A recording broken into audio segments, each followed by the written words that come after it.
আসসালামু আলাইকুম। আসলে আপনারা সবাই ভালো আছেন। আজকে নিয়ে আসলাম কামেশ্বরী দেবী সাধনা। এটা হচ্ছে তামসিক সাধনা, একটু মানে ভয়ের দিক আছে, তাই একটু সাবধানের সহিত এই সাধনাটা করবেন। এটা হচ্ছে কামেশ্বরী সাধনা। অবশ্যই সাধনা করার আগে গুরু ছাড়া কখনোই সাধনার ভিতরে পাও দেবেন না। দ্বিতীয়ত, হ্যাঁ, আন্তাজি সাধনায় বসলে পরে কখনোই সাকসেস হবে না। আপনি আজীবন মন্ত্র পড়ে গেলেও কামেশ্বরীকে আর আনতে পারবেন না। কেননা মন্ত্র থাকলে যে কামেশ্বরী আসবে তা না, এর ভিতরে অনেক নিয়ম কারণ সিস্টেম আছে যেগুলো না জানা কারণে আপনি মন্ত্র নিয়ে যতই বসেন আপনি কখনোই সাকসেস হতে পারবেন না। তাই গুরু ব্যতীত এইসব নিয়ম কারণ কেউ বুঝাই দিতে পারবে না। কিতাবাদের কথা বাদ দেন, ওখানে শর্টকাট বলা থাকে। আপনারা কিতাবাদের কথা অনুযায়ী যদি বসে যান তাহলে নিজের বিপদ নিজেই ডেকে নিয়ে আসবেন। যাই হোক, আমি সে কথা না বলি, আমি নিয়ম কারণের দিকে চলে যেতেছি। আপনারা দেখেন, এটা হচ্ছে কামসিক সাধনা, এটা হচ্ছে তামসিক সাধনা, কামেশ্বরী দেবী সাধনা। তো আমি নিয়মটা বলতেছি কীভাবে এটা করবেন। শনিবারের দিন মরার হাড্ডি ছাই শ্মশান থেকে এনে কোনো পুরাতন গাছের, মানে পুরাতন বেল গাছের কাছে রেখে দিবে। হ্যাঁ, বেল গাছের কাছে এই যে ছাই হাড্ডি এগুলা রেখে দেবেন।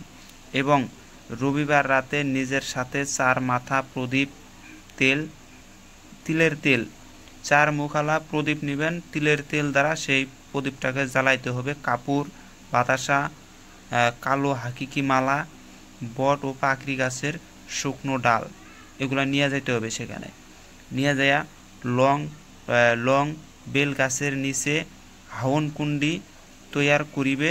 হ্যাঁ, মানে এই যে যেগুলো বললাম এগুলো সাথে করে নিয়ে যাবেন। বেল গাছের গোড়ায় নিচে একটা হাওন কুণ্ডি, মানে আগুন জ্বালাইতে হবে আপনাকে।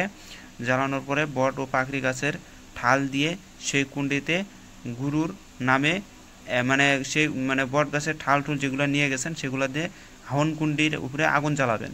জ্বালানোর পরে গুরুর নামে একটা লং দিতে হবে, 1 জোড়া লং দিতে হবে। গুরুর নামে লং 1 জোড়া অগ্নিকুণ্ডে দিবে। তারপর মাতা কালী, তারপর মানে মাতা কালীর নামে দিতে হবে, ভোলানাথের নামে দিতে হবে। আর কাপড় দিবে, কাপড় ওই আগুনে দিতে হবে যাতে আগুন জ্বলতেই থাকে।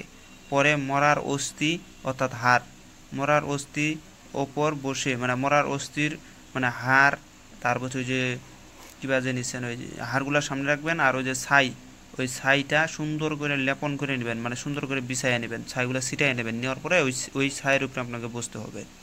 ছাইয়ের উপর বসে দক্ষিণ দিকে মুখ করে নিচের মন্ত্রটি 5000 বার জপ করিবে।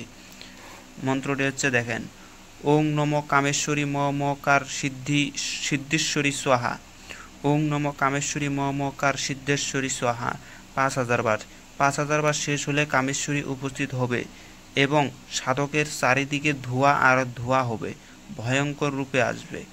তো যাই হোক, এটা হচ্ছে সেই সাধনা। আপনারা যদি আমার অনুমতি ব্যতীত যদি কেউ করতে চান তাহলে আপনারা করতে পারেন, সেটা আপনার নিজস্বভাবে করবেন। কোনো ক্ষয়ক্ষতি হলে আমি বা আমার চ্যানেল কোনো প্রকার দায়ী না। আর এইসব সাধনা সাধারণ মনে করে কেউ সাধনগুলো করতে যাবেন না। আমি দিলাম বোঝায়, আমার কিন্তু এরকম ভিডিও অনেকগুলা ভিডিও আমার কপি হয়ে গেছে। এখন অনলাইনে আমার বহুত বিদ্যা অনলাইনে মানুষ চর্চা করতেছে, অনলাইনে দিতেছে। এই অনেক শিষ্য সাধুদেরকে বিশ্বাস করে আমি অনেক কিছু দিছিলাম, তখন তারা এখন এগুলা ইউটিউবের ভিতরে এখন বেশিরভাগ আমি দেখতে পাচ্তেছি, হয়তো তারা প্রচার করে দিচ্ছে ইউটিউবের ভিতরে। তো যাই হোক, এসব কেউ কপি করবেন না। যদি আমার চোখে পড়ে তাহলে কিন্তু অবস্থা খারাপ হবে। তো যাই হোক, সবাই ভালো থাকবেন। খোদা হাফেজ। আসসালামু আলাইকুম।